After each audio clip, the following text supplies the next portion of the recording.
Naomi Carter was a nurse who gave everything to others, but never to herself.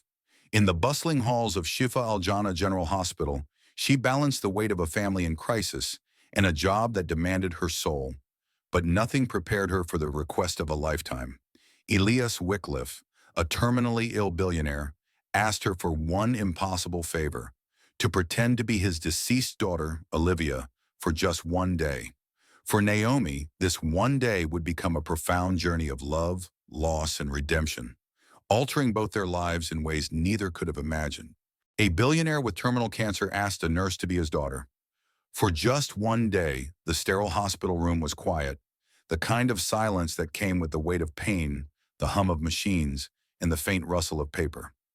Naomi Carter looked around at the empty space she had spent hours in, keeping watch over patients, some of whom were growing weaker by the day. She was used to it, the endless cycle of life and death in the hospital corridors, the way some people lived while others slowly slipped away. But tonight, the silence felt heavier. Naomi was a nurse at Shifa al-Jannah General Hospital, one of the busiest medical centers in the city of Shehri-Noor, a sprawling, diverse metropolis in the heart of the United States. She had been working at the hospital for years, dedicating her time to her patients while her own life seemed to stand still.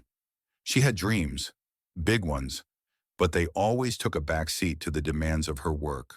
With a father whose health was deteriorating and a younger brother still in school, Naomi often wondered if she would ever have the chance to live for herself.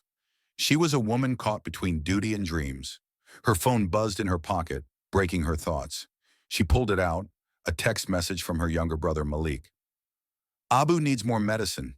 Can you send money today?" Naomi sighed, running a hand over her face. Money. It was always the same issue. The hospital didn't pay her nearly enough for the endless hours she worked, and every paycheck seemed to vanish faster than she could keep up.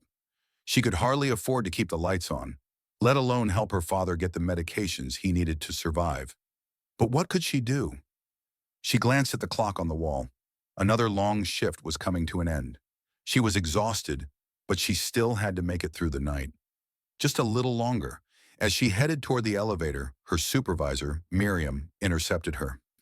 "Naomi, I need you to take over a new case tonight," Miriam said, her face tense. Naomi looked at her, confused. "I'm about to head home. I've been working 12 hours straight." "I know, but this one is different," Miriam said, her tone softening. "It's a special request. We've got a billionaire on the top floor. His name's Elias Wickliffe. He's in the final stages of pancreatic cancer." Naomi raised an eyebrow. "A billionaire?" Miriam nodded. "Yeah, and he's been giving our staff a hard time. They say he's cold, distant, and refuses all treatment. Dr. Malik thinks he needs someone who can connect with him, not just as a nurse, but as a person, someone who can make him feel cared for." Naomi hesitated. She was tired, worn out from the constant pressure, but there was something in Miriam's voice that made her pause. "Okay," she said with a sigh. "I'll take it." When Naomi reached the top floor, she was struck by the stark difference between this wing and the rest of the hospital. The walls here were lined with expensive art, the floors polished and shining. This was a place reserved for those who could afford the kind of care most people only dreamed of. Room 917 was at the end of the hall. She knocked gently before entering. The man in the bed was unlike anyone Naomi had ever seen. Elias Wickliffe was tall, even in the bed, his frame gaunt, his face drawn and pale. His eyes were a piercing blue, but they lacked the fire they once held. His hands, once strong and commanding, were now thin and frail. When he looked at Naomi, there was no warmth, no smile, just a vacant stare, as if she was just another person passing through. Naomi cleared her throat and spoke softly. "Mr. Wickliffe, I'm Naomi. I'll be your nurse tonight." He didn't respond at first. He just stared at her, his gaze hard and calculating. "You're not Olivia," he rasped. Naomi blinked. "Excuse me?" He let out a short breath, something between a laugh and a cough. "I don't need a nurse. I need my daughter." Naomi was taken aback. "I'm sorry, sir, but Olivia," he said again, more forcefully this time. "She was my daughter. I need her." Naomi hesitated. There was something in his voice, something that made her realize he wasn't just sick. He was grieving, as if the loss of his daughter had left an irreplaceable void in his life. "Mr. Wickliffe," Naomi said gently, "I understand you're going through a lot right now, but I'm here to help you in any way I can. I'll take care of you, I promise." He turned his head toward her, eyes narrowing slightly. "You don't understand," he said, his voice thick with emotion.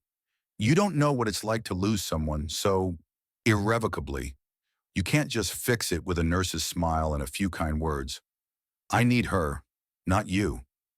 Naomi's heart ached. She had seen people in pain before, but there was something about Elias's grief that felt different. This wasn't just about his illness. It was about the daughter he had lost, the part of him that had been ripped away, leaving him hollow. She sat down beside him, her voice calm but firm. "I'm not here to replace your daughter, Mr. Wickliffe, but I am here to help you. If there's anything you need, anything I can do." He looked at her then, really looked at her. For a long moment he was silent. Finally he spoke again, his voice barely above a whisper. "I want you to pretend to be her, just for one day. Call me Dad. Let me call you Olivia. Pretend that you're her, just for one day." Naomi's heart skipped a beat. It was a strange request, unsettling even, but there was something in his eyes, something desperate, that made her hesitate. I don't know if I can do that," she said softly. Elias closed his eyes. "Please, I don't have much time left. Just one day." Naomi swallowed hard. She had no idea why she said yes. Maybe it was the look in his eyes, or maybe it was the memory of her own father, who had been absent from her life for years. Maybe it was just the human need to connect, to be something more than just a nurse. "Okay," she said, her voice barely a whisper. "For one day, I'll be Olivia." The following day, Naomi returned to room 917, her heart heavy with the weight of the promise she had made. She had no idea how she would do it, how she could pretend to be someone else, someone who had once been loved so deeply by a father. But when she stepped inside, Elias's face softened as he saw her. He looked at her with a longing that broke her heart. "Olivia," he said quietly, "you're here." Naomi took a deep breath and sat by his side. She didn't say anything at first. There was no need. She just held his hand, letting him feel her warmth, letting him remember what it was like to have someone who cared. They spent the day together, talking about old memories that weren't hers to share. They talked about Olivia's childhood, her love of painting, her dreams of becoming an artist. Elias told stories of their vacations together, of the time Olivia had tried to swim in the lake despite the warning signs. Naomi listened intently, playing the role of a daughter who had never existed, but whose memory lived on in this broken man. It was exhausting, emotionally draining, but it was also beautiful. Elias laughed, really laughed, at some of the stories, his eyes twinkling with memories of a time before sickness had claimed him. And for those fleeting moments, Naomi allowed herself to forget that this wasn't real. She let herself believe that maybe, just maybe, she was giving him something he could hold on to in his final days. As the day drew to a close, Elias looked at her with gratitude in his eyes. "Thank you," he whispered. "I don't know what I would have done without you today." Naomi squeezed his hand. "You don't have to thank me, Mr. Wickliffe. I'm just here to help." But Elias's eyes were already beginning to close. His breath was slow and steady, as though he had found a moment of peace, a moment of comfort that had been absent for so long.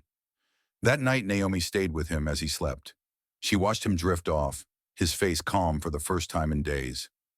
At 3:17 a.m., Elias passed away quietly in his sleep, with a contented smile on his face.